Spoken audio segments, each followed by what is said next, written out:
Welcome to another episode of the Law Offices of Quibble, Squabble, and Bicker, running live on TikTok and YouTube, although TikTok just sees the side of my face and hears only me and no one else, so it's really a very one-sided thing that happens on TikTok. So just go to our YouTube channel at Law Offices of Quibble, Squabble, and Bicker, and you can watch the entire interview. Today we have a very special guest. We have Ryan Cassata, who is a musician based out of, I believe you're in New York right now?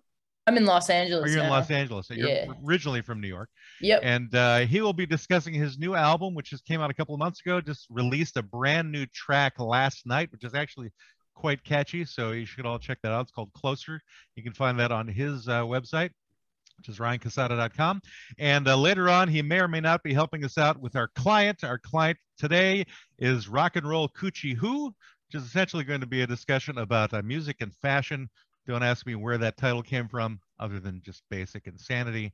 Behold, trapped in a hellscape of their own invention, socially unaware old white men bound by the pretense of being fake lawyers yet knowing no law, no exquisite Latin terminology, they are inexplicably compelled to quibble over minutia, squabble over triflings, and bicker like those who value their backyards far too highly without even knowing the difference between an easement and an alleyway. At this very moment, you have entered the heart of the Law Offices of Quibble, Squabble, and Bicker. Let's get started.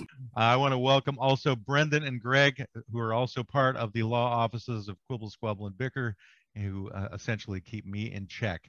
So today we have a sponsor for the show that once again will not pay any of our bills, and I think Greg is the one who found this sponsor. Greg, if you don't mind. Are you always the last one of your friends to be in the know, hip to the jive, on the tip, down by law, in on the kill taker? Are you tired of being Mr. Johnny Come Lately, one step behind everyone else, with their first-hand experiences and anecdotal superiority? Well, quit your sniffling and sign up for our Novel Virus of the Month Club. Each month, we'll send you a new novel virus, freshly hatched from one of the four corners of the world. Imagine the attention you will receive as a trailblazing patient zero with news channels putting your face in the national spotlight. You'll bask in the glow of your envious friends as you regale them with tales of your strange new symptoms and your mass Sunday brunches with Dr. Anthony Fauci. Operators are standing by, so try the Novel Virus of the Month Club. It's infectious. Novel viruses contain lizard people-derived tracking nanobots. Amounts may vary. Nice. There you go. Did you say it's Virus of the Month Club? Yeah, I love it. Glad they gave the disclaimer about the nanobots and all that at the end. That's responsible. It is. They should always have a disclaimer. Because you might not get as much as you want in some of the viruses. Some of the viruses will have less, some will have more. You might be disappointed with the amount of nanobots you get in each one, but there will be some. Is there any way to get a healthy portion? What was that, Brendan? I was going to say like an extra strength nanobot subscription, like for an extra $10 a month. You could probably do. Yeah, we'll work on that. Do any of them communicate with either Bill Gates or Elon Musk? They all do, of course. That's a given. They all do. Are the Rockefellers involved? I think is the real question. The Rothschilds. Right. The Queen. Anyway, let's move on. Our guest probably is going, what the hell are they talking about? Ryan, right now, I don't know if you know, you're unmuted now, so that's good. Ryan, what did it actually take to finally get your album in full swing over the last few months? Yeah, to get it released. Usually the writing process is always very quick for me. It comes very naturally. And then I recorded the album. I started recording it during the lockdown, like the initial shelter in place in 2020. And I've recorded like for a really long time because I was new at recording myself and I couldn't go to the studio. So I had to learn a lot of things. So the recording process took a really long time. And then I went into the studio last year to mix and master it. And then you kind of got to wait like 6 months after you finish it to be able to promote it. So once it was like fully done, I was like, all right, October, let's go. And got it out in a DIY fashion. And it did chart on the iTunes album charts for the alternative music. So that was pretty cool for me. Who would you say that your style most emulates? Because I noticed you have kind of like trip hop qualities to your music, but at the same time, this most recent song you put out definitely has a stronger alternative. Matt doesn't even know what trip hop means, by the way. It's whenever you hop and you fall down, Greg. He read that in an article. Oh, you're assuming that I know how to read, is what you're saying. Yeah. Honestly, I don't know who my style sounds like. I listen to so many different genres of music that I think they all sort of just get fused together, and they all just kind of like combine into each other. So I don't, if I had to pick like one artist, I honestly really couldn't, because I changed genres so much. Would you have to cut high school to find time to record this album? Did I skip Ryan is 28 years old, Greg. Yeah. I know, right? I was just saying, you look so young. But I did skip class sometimes to write songs when I was in high school. But now I'm in graduate school now. Oh, you going for a master's or a doctorate? You look very young. What's up? You going for a master's or a doctorate? Master's right now. What are you studying? I'm studying theology and social transformation. Interesting. You're thinking that that's going to like translate into your music, or are you kind of like switch careers, or what's your plan there? Oh, it's definitely already helping my lyrics and my writing style, because I'm like learning so much more. My brain is definitely expanding. But I don't know. I am an activist. I've been doing activism work since I was 13, pretty seriously. So I'm going to continue doing that and use this for that too. Well, I saw you were like on Larry King and on the Tyra Banks show before when you were younger. Yeah. Are you like on a current news circuit right now, or just planning to go into that soon? It's not really, I kind of like I don't do much like TV stuff. It's mostly more of like community building things. So a lot of things that happen like outside of the media. Like what kind of a community are we talking about? Just like the neighborhood, or are you talking about? Yeah, I mean, I like serve mostly for the LGBTQ community and the trans community, and I've been doing that since I was like 13. So a lot of the work I do is like going into high schools and colleges and speaking about my own experience in hopes to like just bring some awareness to the transgender community and queer community, and also to like just open up some hearts and minds, you know? Well, that'll be challenging here, since Greg and I both have very small, cold hearts and smaller minds. Brendan, but we live in Portland, though, where nobody has to make us aware about the trans community. They don't have to make us aware? No, I know them. All of them? Do you know all of them? All of them. Portland, Oregon, or? Yeah, Portland, Oregon, yeah. I know all of Portland. Greg is apparently the entire trans community visits Greg's apartment on a daily basis, according to Greg. Did you already know you were trans when you were 13? Is that when you got into why you got into the activism? Yeah. Well, that was a good open-ended question there, Greg. You were able to elicit a lot of information with your yes or no question. Yeah. Were your parents supportive? No. All right, you're 2 for 2, bro. So like you said, you did a lot of like big media back then. How did that transpire, especially with your parents being kind of unsupportive? Did you have a mentor or a friend, or how did you go from my parents don't like what I'm doing, this is how I feel, and now I'm on Larry King or wherever you were? Yeah, I was like getting bullied a lot in my middle school, which led me to finding the LGBT center that happened to be in my hometown. It was like the only one on Long Island at the time, so I was pretty lucky for that. So I joined this team at the LGBT center called the Safe Schools team, and they basically like trained us on public speaking, and we would go into schools and educate and answer questions and do that sort of thing. And then eventually, by the time I was like 16, I was getting called to do that on my own, actually when I was 15. So I went on the Larry King live show when I was 15. And that was the turning point for my mom to start being supportive. Really? Because you were on Larry King, or because she saw that this wasn't some phase, or, you know, you were acting out or doing, you know, whatever moms think, you know? Yeah, she actually went on the Larry King show with me and wasn't very supportive yet. And then I think when she saw it air, because it actually wasn't live, even though it's called live, it wasn't live. Larry King was barely alive at that time. So. Yeah. So when she saw herself on TV, I think she realized, like, oh, I should be supportive. Wow. What did Larry King smell like? Well, actually, I was through a satellite, and it was actually it was when Michael Jackson died. So Larry King was like not available, and Dr. Drew interviewed me. Oh, Dr. Drew from K-Rock, by at least back in the day, before he had his own show. Wow, that's cool. I don't think it was K-Rock back in when Ryan was interviewed. It would be more like during the heyday of Dr. Drew's Love Line or something. Was that on K-Rock? I got it. Was that yeah, it started on K-Rock. I mean, you know, that was a long time ago, but anyway, whatever. Well, that's good that your mom kind of made that.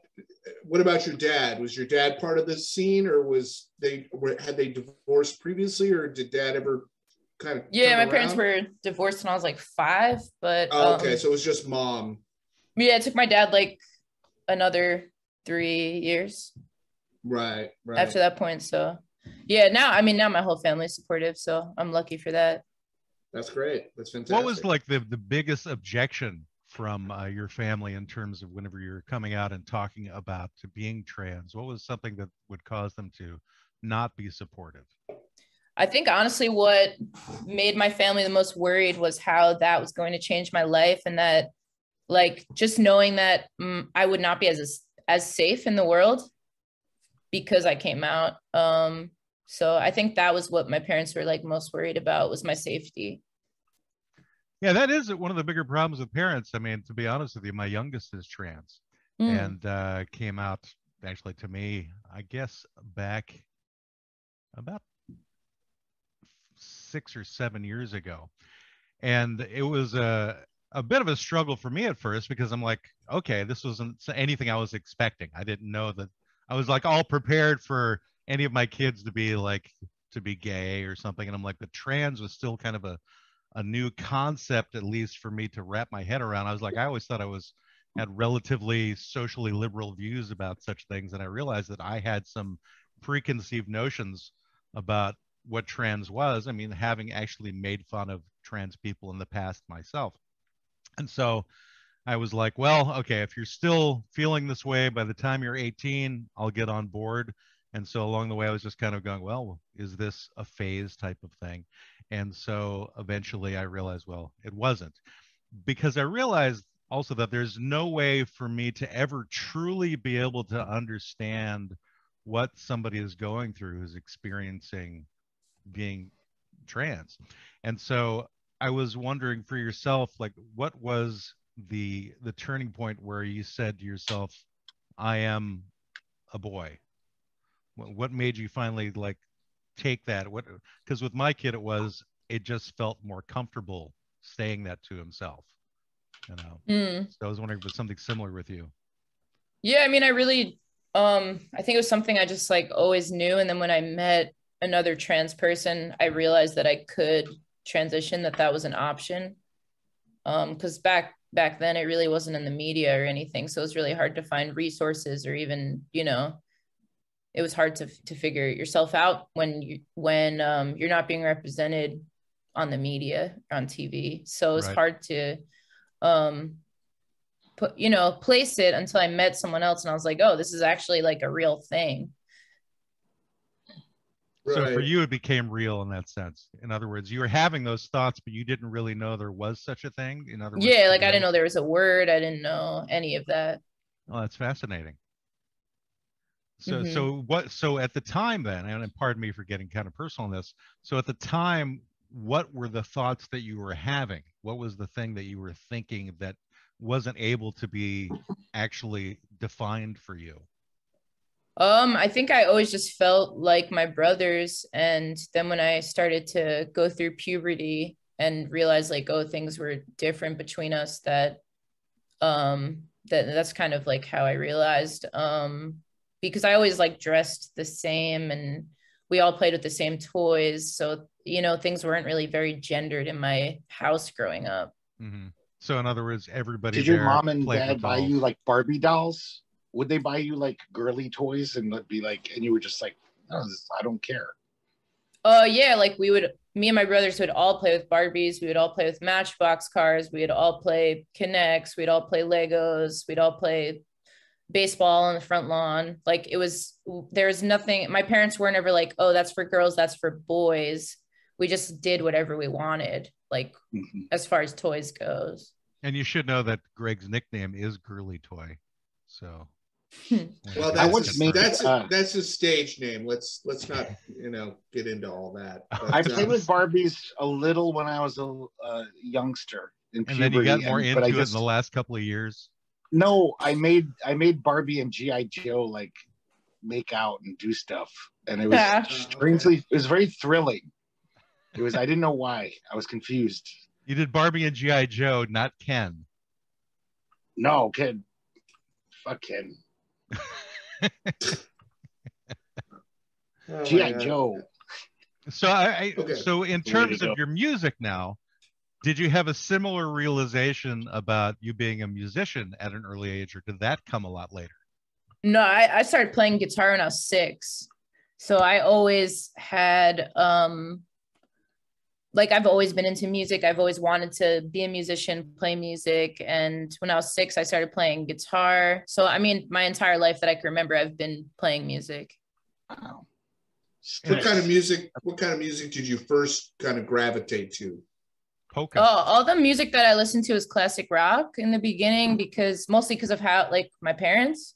So that's what I was listening to. And I wanted to play like classic rock songs on the guitar, and I did. And then I started writing songs when I was 12 years old, and that was just something that came very naturally to me. I didn't think it was like different or anything. And I thought like everyone probably wrote songs like in their free time in their bedroom and just like didn't tell anyone about it. And then I started to realize like in my later teenage years that was like a special gift, really.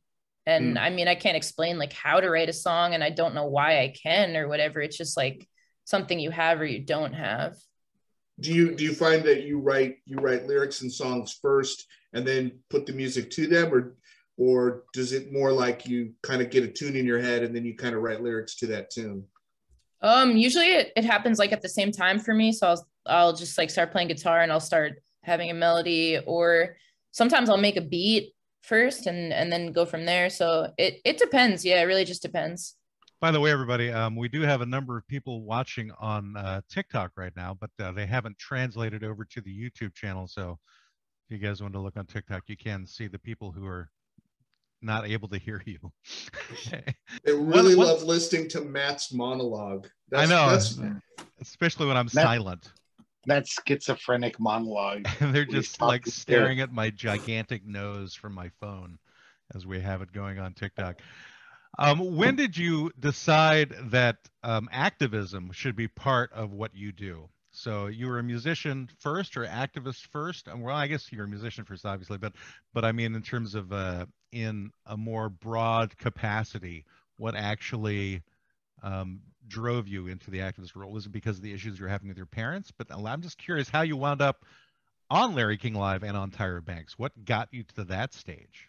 Yeah, well, I joined that Safe Schools team when I was 13 because of the bullying that I was going through. And I quickly realized that if I wanted to change minds, that I would need to educate people. And I realized like fighting back for me, like I don't believe in violence. I'm a very non-violent person, and I would say that's part of my theology. And I realized that really young, that if I was going to change people's minds and open their hearts and minds, it had to be through education. So I would choose not to fight back to the bullies and instead educate people in my school.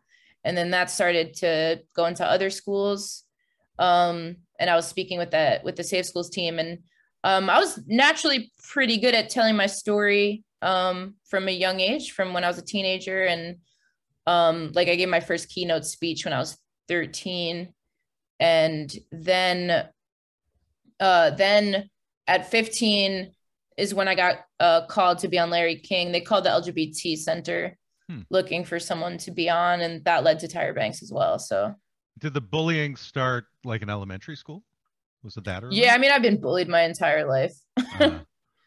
So well, it got worse in middle school. I mean, middle school kids are kind of mean. Yeah. So middle school kids are the worst. Yeah. So was the bullying, like at that point, were they just bullying you because kids are assholes and you were just a little different, or were they bullying you specifically about kind of, you know, gender and kind of how you felt? I mean, did it start as one and then sort of, you know, kind of become the other, or were they just picking on you because middle school kids just pick on kids? They seem to have this radar of kids that think differently and they just zoom in on them. I mean, how did it start? Yeah, I mean, the bullying was always, there was all like different things that I was bullied for, like the type of music I liked and what baseball team I liked, like everything I was bullied for. But really the thing that I was consistently bullied for was that I was more masculine than the girls at my school. And I was just bullied for that since like elementary school. So the girls would bully you and the boys? Yeah. Mostly girls though. And then in like, when I came out as trans, it was mostly like teachers bullying me. Interesting. Whoa. How did the teachers bully you? Just by like not giving me access to things that other students had, like the bathroom and things like that. They wouldn't let you go to the bathroom? Would you have to pee in a corner or something? Yeah, I wasn't allowed to use the school bathroom, and I had to stand in my school hallways with a petition. So that was basically my entire high school experience, was like petitioning against my school for basic human rights.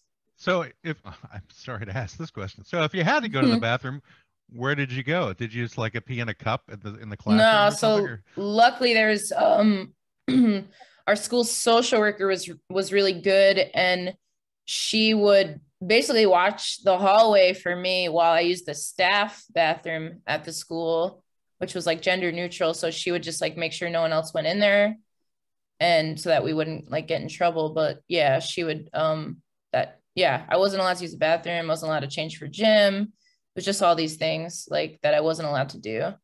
Wow. Yeah, I never experienced that type of thing, obviously, in school, because you know, we were back in a time period when that wasn't really known about. I mean, there were in the news occasional reports of people having trans operations, you know, but it was never as prevalent. And I think it probably came really into the forefront of news and society when Bruce Jenner transitioned to Caitlyn. I think that's when it kind of made it. And I think when Chaz Bono transitioned, I think it was before then. And I think it became even more accepted once the Wachowski brothers from the Matrix movies became the Wachowski sisters. So are you finding that there's still a lot of bullying going on towards you, or do you feel that's changed a bit? Have you detected anything in terms of how people treat you? I mean, online there's still bullying, and they'll probably always be. But in my school there's like no bullying at all in my school. I'm in graduate school, so if like you're pulling that there, it's like, you know, how would you even be in graduate school? But like, yeah, it's I think the world is changing for the better. We still have a very long way to go. There's still a incredible amount of violence towards the trans community, especially towards trans women of color. So there's a very long way that we need to go to get equality and to just live in this world and be safe. What would you see as being the optimum state of mind for individuals to address anybody with these issues? Like people that are being bullied, or what do you mean? The bullies. What would be the way to have you actually changed any bullies' minds? Have you done that? Yeah, I have. And I think a lot of that goes like to opening up to them and showing that like, hey, even though we're different, I'm human too, and I have feelings too, and really trying to like explain, but also with respect. Are you getting more inadvertent bullying? In other words, people don't realize that they're actually bullying you, or more deliberate bullying these days? On the internet, it's very deliberate. Yeah, well, they bully everybody on the internet. Yeah, I get bullied on the internet. I mean, yeah. So how does this translate back to your music? Are your songs kind of an expression of some of this issues of humanity and being, you know, a part of a bigger picture and not, you know, defining ourselves in various ways, or are you writing, you know, kind of some other kind of song, just your traditional sort of rock music songs? How does your experience translate into what you're doing musically? Yeah, I mean, some of my songs are about being trans, but the majority aren't. I mean, I sing about oppression a lot because I am an oppressed person in this country. But mostly what I sing about is like love songs, and that's, I mean, you know, like every songwriter likes to sing about love or heartbreak, and that happens to be me too. And I enjoy writing about that, and that's what comes naturally to me. Like, and I don't really decide what I write about or what I don't write about. Like songwriting just feels like this force that comes into me. So like I don't decide like, hey, tonight I'm gonna write a song about being trans. Like that has never been a thought in my mind. Right. Or I'm gonna write a song about breaking up, or I'm gonna write it. It's just sort of kind of comes from somewhere and into you, kind of a thing. Yeah. Yeah, that's cool. Okay. I'm curious as to why it is you decided to go into theology for your master's as opposed to more a music-oriented type of degree. What is the thought process behind that particular avenue? Yeah, I feel pretty like stable with my career, and I love what I do. I think my music has always been a way to help other people as well. Like I'd rather write like a song and be able to like connect with like my fans and be able to help them than have like, I don't know, do something where in the music industry where I'm not helping as many people. Like I like to have that personal aspect of everything. And I like to like, you know, go and play pride festivals and go speak at schools and do these sort of things. I don't know, like music degree is like, it's cool. And like, you could learn stuff like to be an audio engineer and do all that sort of thing. Like if that's what you want to do, or be like a music lawyer. But I mean, I definitely don't believe in like school for songwriting. Like I said, I think it's something that you either have or you don't have. And obviously you get better at it if you practice and maybe read a lot of books or something. But I don't think that you can really go to school for that. But my activism has always been like really close to my heart, and that's tied in with my music. And I'm also I would consider myself to be a very spiritual person. And so combining like my spirituality with my activism work has, I would say it's helped me to be a better activist and to just have the level of self-care that I need to be able to continue being an activist long-term, because it is very taxing on your mental health and it's exhausting. And so yeah, studying theology, like in school, we're learning a lot about Dr. Martin Luther King Jr. and the nonviolent movement and ways to make social change that are effective, but also nonviolent. So when you're studying theology, you said you're dealing with Dr. Martin Luther King and nonviolent methods. I'm assuming you'd probably be studying about Gandhi and other people who paved the way for those particular ideologies. Now, when you say theology, though, was there a particular religion that caused you to be interested in studying theology, or is it more all-encompassing for like many, many different religions that you have the most interested in? And is this to like closer define the particular spiritual path that you're on? Yeah, I definitely want to try to remain as universal as possible and keep trying to strive towards being more universal about different types of religions. I grew up like in the Catholic Church, and I don't associate with that, but I I go to a Christian church that's very LGBTQ affirming, so I associate mostly with that. What's the denomination of that church? Oh, that's a United Church of Christ. So it's not really, it's kind of non-denominational. So it's very open-ended, and I like that type of thing the best. Yeah, we have a big, when I'm in Florida, we have a big United Church of Christ in St. Petersburg. I built their website. I'm not a member of that church, but they've got a lot of. I went down there and they were doing a drum circle, and I'm like, if I was going to go to a Christian church, this would probably be one I might consider. Because they have a drum circle? Yeah, I thought it was cool. Are you one of the guys who goes out in the woods, Brendan, and plays drums with naked men? I might. I don't know. He's not Iron John. Do you have a problem with that, Mr. Portland? No. I'm the one in Florida. I'm just wondering if you have to dodge the gators while you're out there.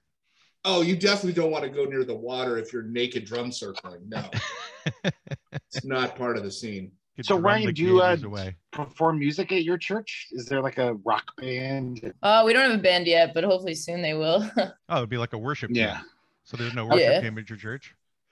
Oh yeah, they just have piano right now, but they're I mean, with COVID right now, everything's pretty small. I'm very familiar with Christian rock bands because I would always go to churches to get the free food when I was oh my God, even poorer than I am now. I thought you just went through the dumpsters of the churches, Greg. I did that too. I went through dumpsters, but every now and then the churches would have free food and you'd have to sit through the mass. And it would always be a cool church like that, not Lutheran or something. It was always some a name I never heard of a denomination, some weird little church. And then the pastor would be cool and they give out free food, but you'd have to sit through the mass. And sometimes it was fun. They'd have a pretty good rock band. What kind of food did you get? Meatballs and macaroni and cheese? What kind of food? Yeah, whatever, Sterno food. They give you jars of Sterno to No, Sterno heated, would be potluck style. It was nice. Well, are you sure you're not confusing a church with a homeless shelter? They were like that. I mean, there's a lot of homeless people were there. I wasn't homeless, but I was pretty broke. So I'd want a hot meal.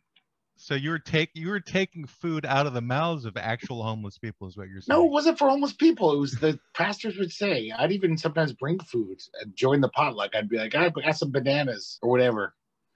All right. Well, let's talk of food. This is a perfect time to go into our food segment.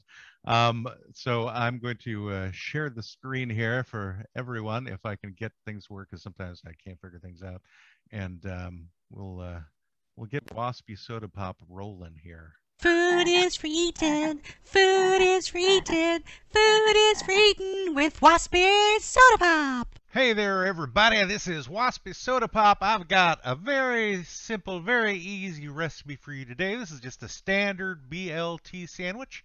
Here are your ingredients. I'll get right into it.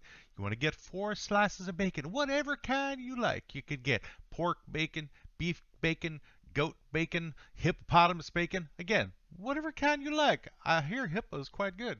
Then you get 2 leaves of lettuce. I like napped cabbage, but you can use something lettucey that you prefer, not necessarily anything green, because that could be jello, so stay with the lettuce. Then you want to get 2 slices of sourdough bread. Again, that is a personal preference, but you want to toast that. That's the best thing to do. 1 tablespoon of mayonnaise. You can get that pretty much anywhere. You're also going to need 1 pair of work gloves, 1 pair of safety goggles, a staple gun, 1 lasso, and 1 empty mason jar with a lid. You want to get 2 6x6-inch pieces of plywood. They'll need to be secured to your countertop, and then you're going to have to find 1 very small tornado for your final piece of your BLT sandwiches. Here's what you do next. You want to cook the bacon in a large, deep skillet over medium-high heat until evenly brown. It's about 10 minutes. However long it takes you, like how crispy you want the bacon. You drain the bacon slices on a paper towel-lined plate, or just put it on paper towel, put it on your head, whatever you want. Then you arrange the cooked bacon and the lettuce on 1 slice of the bread, which should be placed on 1 of your pieces of plywood. Then with your staple gun, carefully staple the 4 corners of the bread and the lettuce and the bacon to the bread. Okay, then you're going to spread the other side of the remaining bread slice with the mayonnaise. Just put that aside for the time being. I want you to then watch the weather reports. Look for forming tornadoes. Dust devils can work in a pinch if need be, depending on which part of the country you're in. You go to the location where the forming tornado is, lasso one of those baby tornadoes, and place it in the jar. You got to remember to bring that jar with you. Of course, put the lid on after you get it in the jar. You return to your favorite sandwich space. Cautiously open the jar. Shove that baby tornado onto the bacon and lettuce slices. With your other hand, grab the mayo bread slice. Quickly remove the jar while shoving the bread on top of your baby tornado. There's your bacon, lettuce, and tornado sandwich. Hold the bread down. Rip the bottom slice from the plywood. Take a big bite. You can't get better than that. This is Waspy Soda Pop, and food is for eating. There we go. That was fucking insane. Okay, now it's just getting more nuts. I said he was a little insane today. That was what I was Salvador dealing with. Dali's cookbook. I don't even know the first beginning to how you would actually lasso a tornado. But hey, it's a BLT. Yeah. And what does it taste like? It tastes good? The tornado? It tastes like trailer parks is what it tastes like. Right? Anyway, all right. Well, we're at the halfway mark, definitely on the show, and moving into our client. And Ryan, you're certainly welcome to stick around. Our client for today is Rock and Roll Coochie Who, which is essentially just talking about how fashion works into with music and how music changes fashion, how fashion changes music, that kind of thing. So, Greg, I don't know if you have a lot of thoughts about this.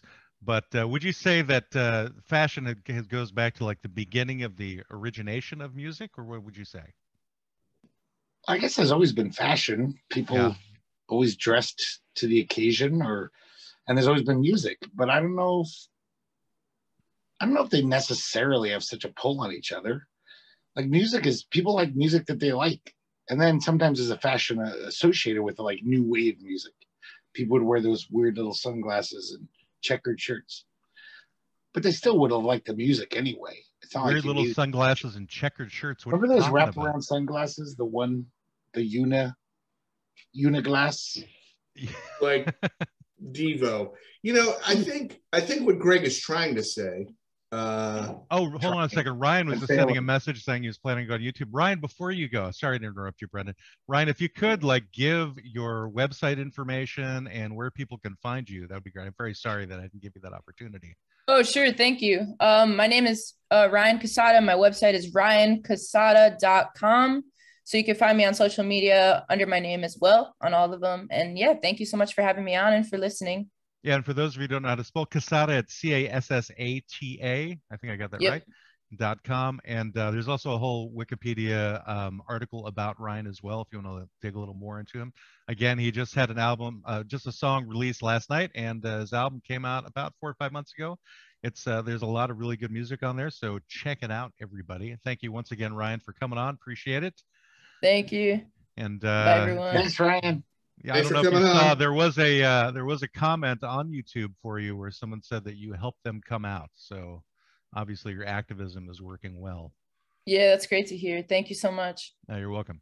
Sure thing. All right, back to music and fashion. And Ryan has actually exemplified a certain style of fashion too with his music. So it looks like he wears rather casual stuff and is fully tattooed as well on some of the videos that he has. So, I think tattoos, I don't know if they're more of a recent thing with musicians or if that has been around for a while. I think it's more recent, isn't it? I think musicians have always been tattooed. Yeah, I think it was more sailors who were tattooed really first, unless they were like musical sailors. I think tattoos, just generally speaking, have become much more fashionable. I mean, musician or not, there's tons and tons of people who are way tatted up, way more than there was, back in the 80s. Well, you were both musicians, and neither of you got tattoos until like later in life, right? I was too broke.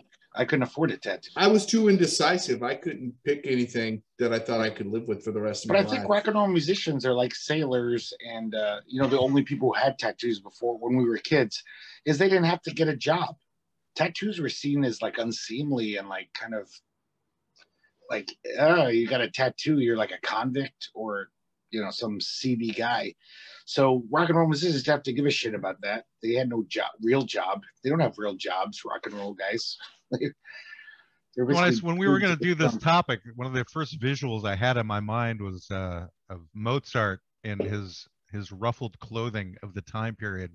And I'm wondering if even back then, you know, the quote unquote rock stars at the time, who would be the classical musicians who were like being the forefront of the revolution in the arts. So you think he was more of a dandy than the average person? I think he was just wearing the clothes of the day. Isn't that what upper class people would wear back then? I don't know. I think so. Yeah, I mean, I don't know if he was more of a dandy or if he was like wearing the clothes of the time, or if he did something. Yeah. Maybe it was his actions that were more different. Maybe the actions started to translate into fashion later on. I mean, fashion has gone through various different changes, obviously, throughout time, and you never know why something suddenly becomes fashionable. Like, when did top hats become popular? You know, and why? Yeah, that's a different thing. I think that like the worlds of fashion and music started to kind of come together, maybe in the late 50s and obviously in the 60s, and then they've never separated from that time. I mean, you know, Frank Sinatra was the rock star of his time, but you know, he dressed like an average dandy, well-dressed guy did back then. It wasn't a fashion necessarily, but I think it's a commercial thing, and that, you know, you can sell, as the marketing guy, you can sell not only the music, you know, but you can sell also the clothes. You can sell, you know, like, you know, as an example, when I wore, I think we talked about this when we were talking about this episode, when I wore jeans that had holes in the knees, it was because I was skateboarding and crashing and tearing up my pants. Now you buy pants with pre-made holes because you want to be a part of the skater punk rock music fashion, and so it's a fashion statement. When back then it was just because that's just the way it was. Well, Samantha Fox started that. Actually, no, that's not true, Greg, because I was watching a music video last night, and I think it was Robert Plant back in the day, back in the early 70s, had entirely ripped up jeans and holes. Because he was skating all the time. Was he skating to the Immigrant Song? Is that, and then he ripped up? I don't know if he was a skater, but he probably had holes in his pants for other reasons. I don't think it was, he went out and was like, took a razor blade and was like, yeah, I need a hole in this knee. Yeah. You know what I mean? I think all I know is that you shouldn't be doing that arm gesture on Zoom, Brendan, because that'll get your wife hitting you in the back of the head again. So I think Robert Plant was too busy getting blowjobs to buy new clothing. He had the money, but you know, he was doing coke and getting blowjobs every minute of the day. So well, I was just thinking about, you know, ethnic musicians. They would wear costumes, for example, like the oompah bands from Germany, where they wear their lederhosen, and polka bands, where like the Schmeggy brothers in the SCTV, where they have and like mariachi bands. Right, mariachi bands with the sombreros and the giant guitars. So there's always like some. Maybe it's part of the entire show. Part of show business is like there has to be some kind of attire that goes with this style of music. So you brought up Sinatra. Now Sinatra is wearing essentially suits and ties when he was performing, but I think that was part of the aesthetic of that particular genre of music. Now, at the time, who were the contemporaries in popular music of Sinatra, or less popular music, would be like the beatnik types, right? Or I guess Elvis came a bit later than Sinatra, probably about 10 years later than Sinatra. So yeah, so he brought in like the leather. Well, he brought in the leather later. Yeah, that was like, now we're getting into like the 70s. Like when he first started. He was the leather in the early 60s was Elvis Presley, right? Late 50s, he was wearing leather. Tell me more about your study of Elvis and his leather, man. Well, he had a couple of different like phases, right? Well, when he came back from being in the military, and he did his return concert, that's where he wore like the full leather getup. and was like showed like a different style than what he had before, which is more similar to say like what Buddy Holly was wearing in the 50s. No, he was going back to his old style when he did that 68 comeback show. That was way after he got out of the military. He was like saying, look, I'm still a rock and roller. I used to wear leather jacket. Like he used to wear leather jackets in the late 50s. So are we talking leather jacket, leather pants? What? Both. Not leather pants. Do you have leather pants? Yeah, he had leather jacket and leather pants on that, I that thought Jim particular Morrison, concert. I thought Jim Morrison invented the leather pant. Well, Jim Morrison wore the leather pants, but he didn't wear the leather jacket. No, because he didn't have to. I'm saying Elvis wore the leather jacket, but that was part of that, 50s bad boy culture with the leather jacket and the greased back hair. Yeah, I mean, that was different. The James that was Dean thing. The James Dean thing. That was definitely different from what Sinatra was doing. But again, I think Sinatra was, playing to a different audience. My only point was Sinatra, I don't think was being fashionable. He was just being an old white guy. Those were his street clothes. That's what people wore back then. He was wearing that whether he's on stage or getting a bagel. That's just what he wore. Yeah. Whereas do you think Sammy Davis Jr. took him to the bagel shop? Wow, that was weirdly racist. But okay. Well, no, it had nothing to do with racism. Sammy Davis Jr. was Jewish. Well, he became Jewish. He wasn't born Jewish. I don't think it had to do with his race. Everyone likes bagels. Everybody likes bagels. It doesn't have anything to do with being a Jew. Now people like bagels. I don't know if they're necessarily as prevalent back in the 50s. Yeah, that's true. Not many people knew what bagels were. Probably were, because New York is just overrun with Jews. Yeah. So everybody got bagels. New York City. It's overrun with Jews. It's just like they're everywhere. They were. They put out Jew traps to get them out of their houses. They were grabbing Jewish infestation in the corners of my home. They were grabbing young, impressionable black entertainers and turning them into Jews. It was a whole thing. Oh, Richard Pryor was this close to being Jewish, just so you know. They almost had Little as well. Richard Pryor. Nipsey Russell. Nipsey Russell, maybe. They almost had him. Name like Nipsey, you'd think he would be Jewish. No, I think he was Episcopalian. Was he? I don't know. But I do think there definitely was a time in the 70s, 80s, before grunge and whatever, where there was a definite, like if you were in a rock band, you had to dress a certain cool way.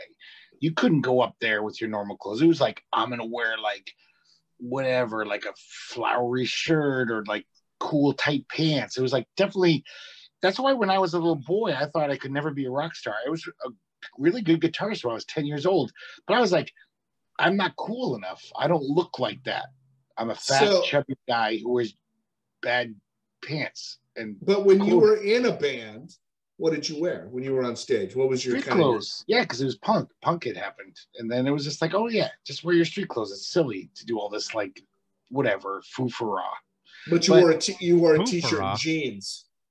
Whatever I wore, yeah, that I was wearing at work that day. I'd run to the show from work and then play a show. I didn't change. I'd say, I got to put on my leather pants because nobody would it was punk rock, but even within punk rock, there was obviously there was a certain amount of fashion. Yeah, the bigger bands. Yeah, yeah, that's 90s, punk rock. But the Sex Pistols were arguably more fashion than music. You're right. Yeah, all those early punk bands were very into the fashion. It was all about if you don't look right, we'll kick you out of the band. You could be the best musician in the band. Like Glenn Matlock and the Sex Pistols. Well, he got kicked out because he admitted he liked ABBA one day. But he also got kicked out because he didn't look punk. He was just what instrument did Glenn Matlock play in the Sex Pistols? He played guitar and he played all the best. He wrote a lot of the great songs in the Sex Pistols. He was the best musician in the band. Oh, yeah. The rest were a bunch of clowns. Sorry, he played bass. And then they got Sid Vicious, a talentless fuck who looked cool. He did look cool. Yeah. Yeah, so that was fashion. I mean, the Misfits, I think better, I think there's more music there, but there's also a whole lot of fashion. I mean, you look at what the Misfits started from their whole thing and that whole fashion Then you move into Guar. Yeah, that's a whole next. That's like Kiss. Yeah, Kiss and Guar and these guys that wear these. Guar is like worse than Kiss in terms of Slipknot. costuming. Yeah, Slipknot is another one. The Insane Clown Posse. Well, you know, they say that Kiss is boomer juggalos. It is. It's true. I would agree with that statement. Yeah. But they were the original Insane Clown Posse. This story still cracks me up. That I knew this garage band in the 90s in Tucson. They were called the Fells. And, you know, garage rock was kind of just about like, yeah, you wear your T-shirts and your jeans or whatever. Nothing too flashy. You don't want to be like ostentatious. And one of the guys in the band, because they had a very retro aesthetic, like, yeah, we're retro. We don't like any new shit. And one of the guys in the band, who's a very competent bass player, wore a Ren and Stimpy t-shirt to a show. And he got so much shit for that. Like, that's not what we're about. And that's not our thing. And so wait a second, did they say to him, you idiot? Did they why was a they said, you idiot. Why was a Ren and Stimpy t-shirt objectionable? Because they were so, like, these guys were kind of so into their garage aesthetic. It was kind of pathetic. They were like nerds. They were like garage nerds. Who's like, no. A garage nerd, wouldn't that be somebody who just like changes tires? I don't know why a garage nerd wouldn't watch Ren and Stimpy. Was that too mainstream at the time? I guess, yes. It was. Apparently it was. If he had a t-shirt that had My Favorite Martian on it, they would have been like, yeah, thumbs up. Or My Mother the Car. No, it wasn't retro enough, is what you're saying. Exactly. It wasn't like, because there was definitely a retro aspect to the garage thing. The 90s, like the past 2 decades haven't happened. We're still the Sonics in the 60s. Speaking of ridiculous things, we have kind of missed one of our segments, which is when we ask Greg a pointed legal questions. So I think it's time that we make that happen. I hope it's about fashion. We'll get back to that, but we should at least, you know. Is it all right to wear white after Labor Day legally? What? Anyway, here we go. Only if you're racist. He has an opinion, may not always be right. Can you hear anything? He's a real fake lawyer. Yes. He's old and he's white. Ask him a question, 'cause he's a good egg for bogus advice. Ask Greg. Ask Greg. Ask Greg. Well, this is the part of our show, everybody, where we ask Greg questions of a legal nature, and you're certainly welcome to ask him questions as well if you have any handy who's there on YouTube. He will give you his fake lawyer opinion about what is right and what is wrong. So I will start things off, Greg. Dear Greg, my boyfriend hadn't paid his restitution in 6 months. He paid it all today. Will the judge drop the warrant, and should he? Restitution, you say? Yes. That's such a boring legal question. I'm sorry. It's too boring to give an opinion to. I would say sure. All right. I'll ask you a different question. Dear Greg, I'm on SSI disability. Can I be garnished by a collection agency about a credit card that I've been unable to pay on? Of course you can. Yeah. Is it okay, though? Just because you're gimpy doesn't mean like you get special treatment under the law. Wow, these are real questions. Yeah. I try to have real questions for Greg so we can give real legal answers. But all right, finally, one more, Greg. I'll make this quick. If police raid my house for drugs and detain me, do they have to show me the warrant before they search if I demand it? Yes, they do.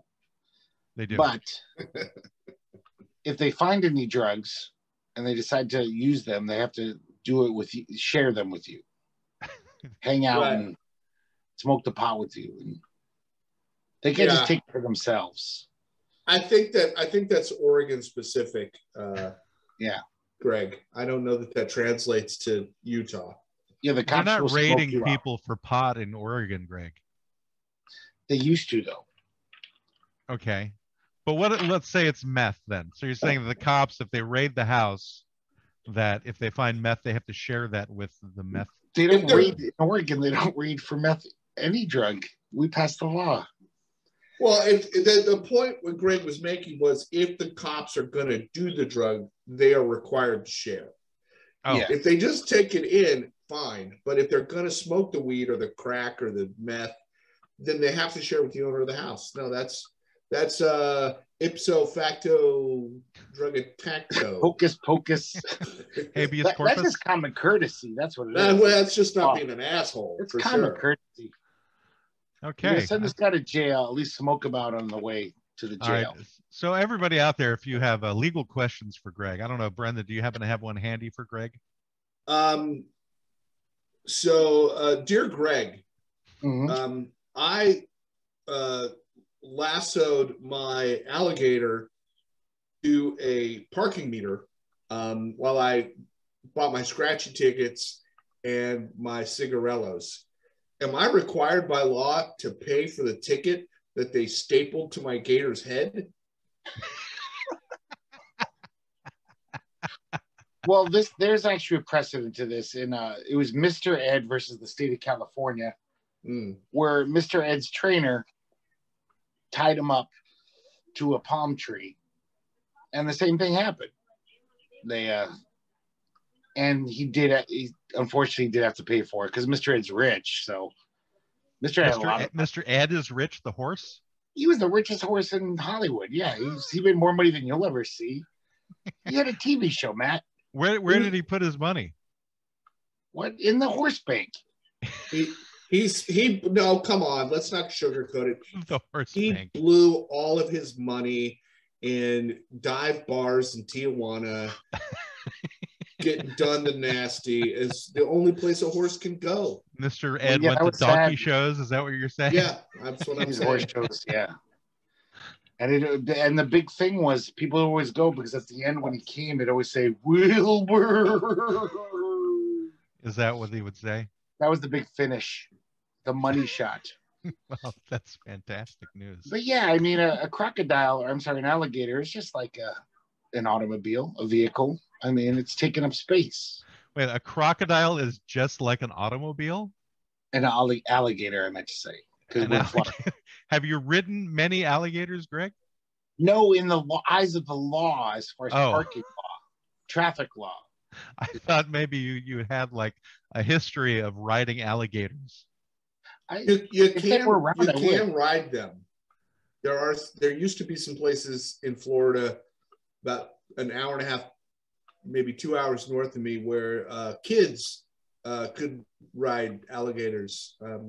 It was pretty much a common thing. Yeah, I think Greg would probably have somebody else drive the alligator for him because he doesn't have a license to drive. So he would probably be like a that's why if there were passenger on the alligator is what he would be. If he would ride the alligator bus is what he would ride. If there were alligators running around Portland, I would definitely hitch a ride on one, like walking to work every morning. I'd just be like, there's an alligator. I'm going to jump on him.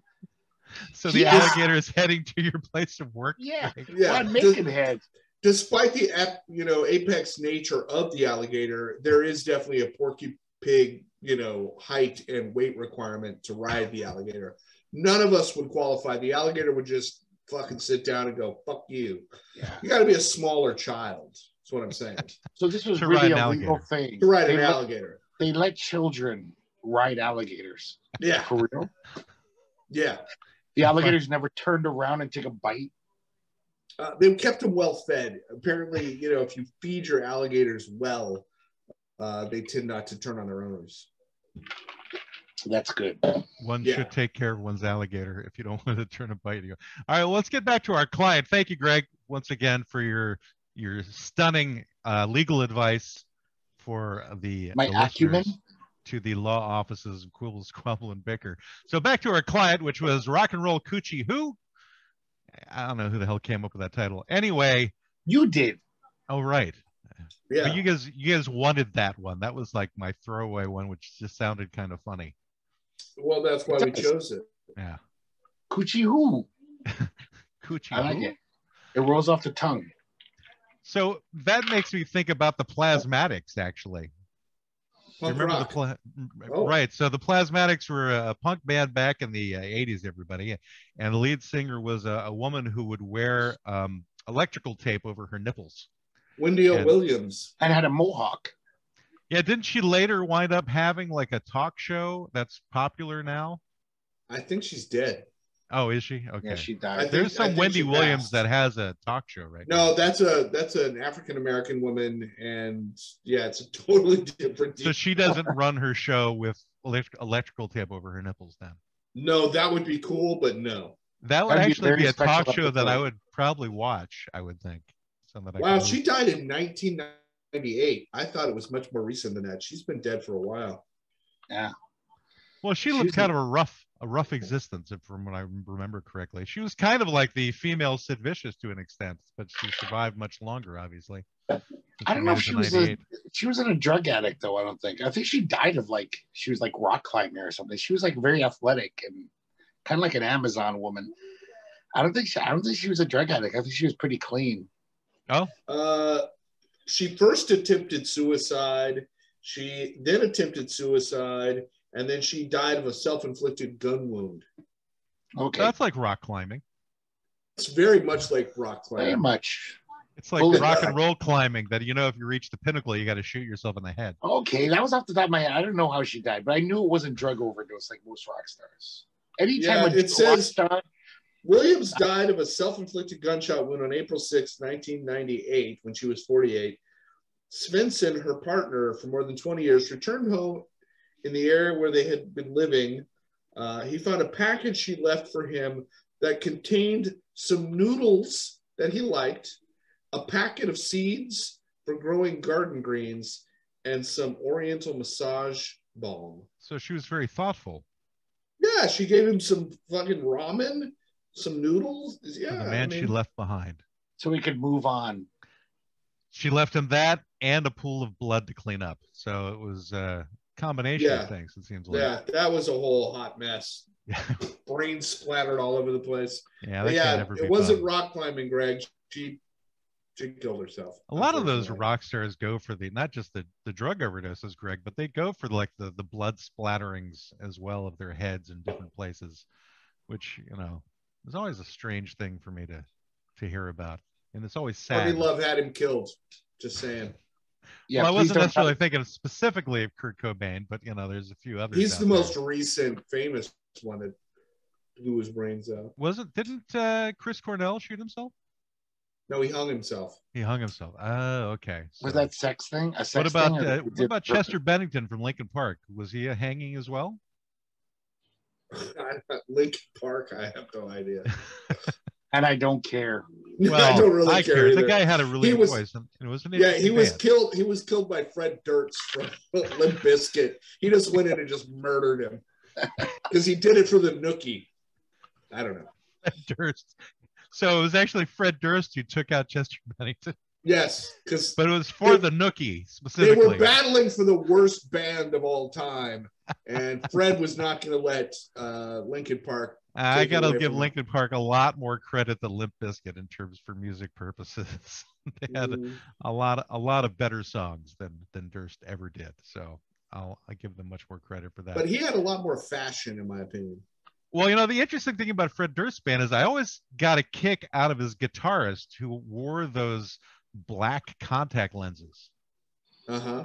So where it was always like this interesting horror creature who was on stage with him because you couldn't see obviously his pupils, like his eyes were like one big pupil. So I think that's like an interesting fashion statement right there. That is. They were trying to keep in the line with Slipknot, the horror bands. Not really. It was only the guitarist who did that, and it was only the contact lenses that he was wearing. Yeah, I'm saying Slipknot is wearing like those scary masks that nearly every member of the band wore. Yeah, which is ridiculous. A lot different. Is it ridiculous? Yes. Why? Why is it ridiculous that they would decide to wear costumes while they were performing? Because that's all they had. They sucked. And so they're like, no, Slipknot was a good band. And they tricked all these kids into liking them because it was like, ooh, they look cool and scary. Guar was better than Slipknot. I disagree. Well, you also think that Linkin Park is better than Limp Bizkit, so. Yeah, and I think many people would agree with that too. Oh, yeah? Is that right? Are you are you a big Fred Durst fan, Brendan? I didn't realize I was tromping on your fandom. I think they all suck. Oh, okay. I gotta say, Guar. It was just the condescending nature of your. Oh well, everybody would agree that it was just that I don't know that I Music's- said everybody would agree. I said many people would agree. Okay. Well, let's quibble about the words. Many people with shitty musical Yes, taste would let's agree. quibble. Many people with shitty musical taste would agree. I definitely give that to Matt. I concur. Yeah. Yes. A lot of people with shitty musical taste would have an argument about who was shittier, Linkin Park or Limp Bizkit. And Okay, well, I've wouldn't- already learned from being on the show with you guys for nearly 2 years now that I know how you feel about my musical tastes, and I'll just have to say Well, the feeling's mutual. So it's all Oh yeah, okay. you've never really held back about your opinions about our musical taste. So I don't know why we should do the same. I like most bands, not necessarily. Matt, can we have a lightning round? a lightning round of what? Right Said Fred or Lou Bega? Who wins? Lou Vega. Lou Bega wins that one, yeah, Yeah. because he's It's too hard sexy for for his me. mambo, is what he is. So, Well, yeah, they were both one-hit wonders that nobody but I knows. thought this was a lightning round. I know, Well, that's but a lightning round. There was just Well, one hit of lightning. There wasn't any more lightning. Yeah. A lightning come anomaly. on. Okay, so Matt, you have to come up with one. What, for Greg? Well, for all of us, like whatever, this band or that band. This And it band can't or be- that band? It can't be Linkin Park or Limp Bizkit because we've already talked about that. Yeah. All right. Let me think. And it can't Tears be for Hoobastank. Fears or Flock of Seagulls? Flock of Seagulls. Flock of Seagulls. I see. I'd go the other way. I would say Tears Full for on. Fears. That's because you're fucking crazy, obviously. Let me think of one. All right. Go ahead. Lightning Uh, round. This is very slow lightning we have here. I We're know. slow Come on. people. This What was, about wait, I have one from Matt because you won't even know. Hoobastank or Godsmack? I think I prefer Hoobastank over Godsmack. I think I would agree. Yeah. I've I've tried to like Godsmack, and I'm just not getting into their stuff. It's just incredibly plotting and boring to me. Whereas at least Hoobastank had like that one song, "The Reason," which wasn't a bad pop song. Dead on Arrival or Milli Vanilli? I'm gonna give it to Dead on Arrival because at least they did their own music. Okay, fair enough. Greg?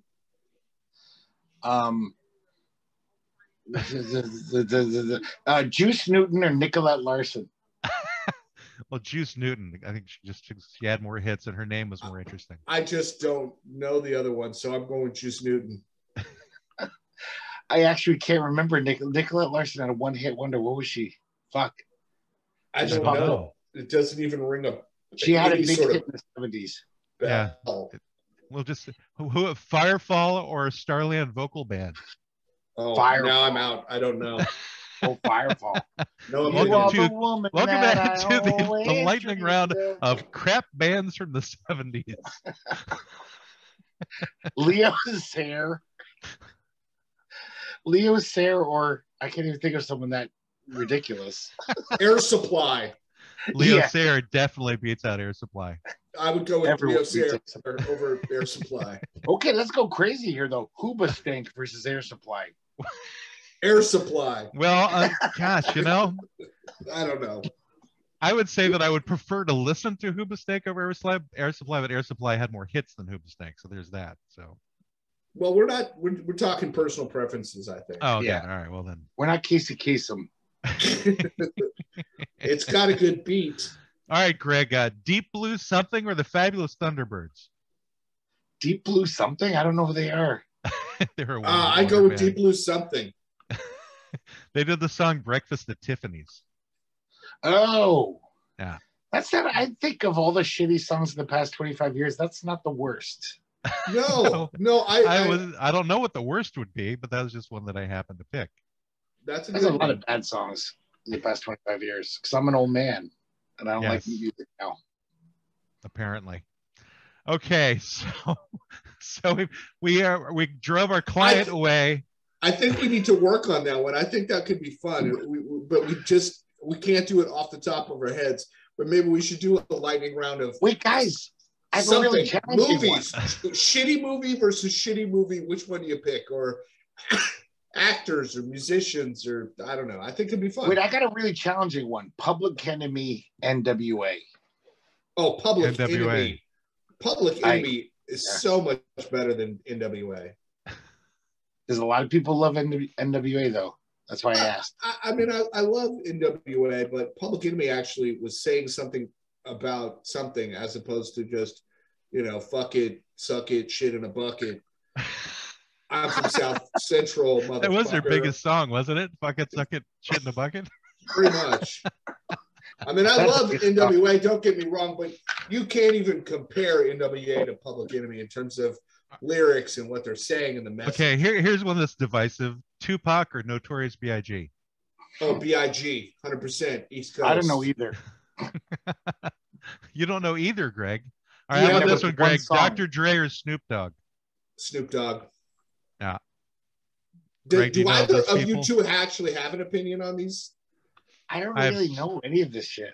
Do you know that there is an artist named Snoop Dogg or Snoop Lion? Exactly, and I've never heard one Tupac song in my life. I know Tupac Shakur was a huge figure in rap. I know his history.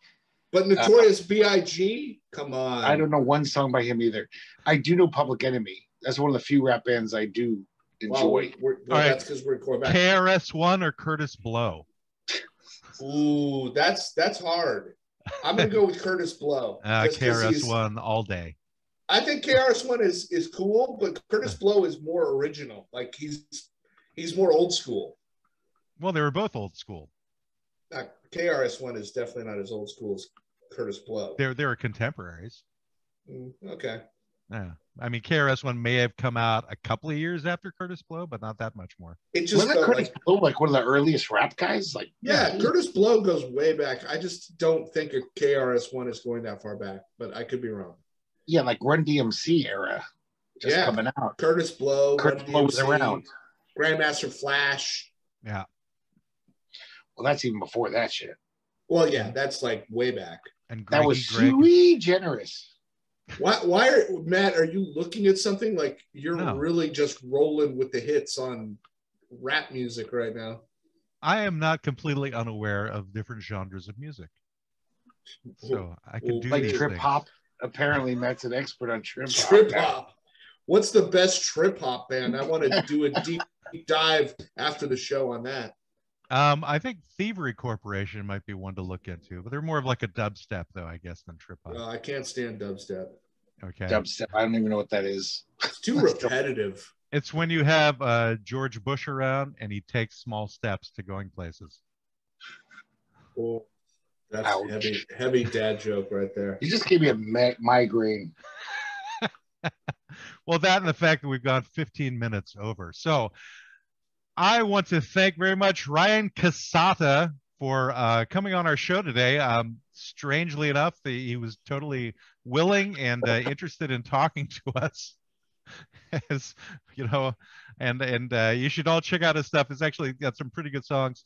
Go to ryancassata.com. If you want to see Greg Pettix anywhere, just find your local dumpster. He might be looking around trying to find like a burger or two. And no, Brendan... I don't want competition. Don't tell them where. You'll see me at the store because I do a lot of shopping. So Brendan, you can find in Florida. He's probably one of the few in the store wearing a mask. Nope. Very possible. No, you're not wearing masks these days. Oh hell no. Not in Florida.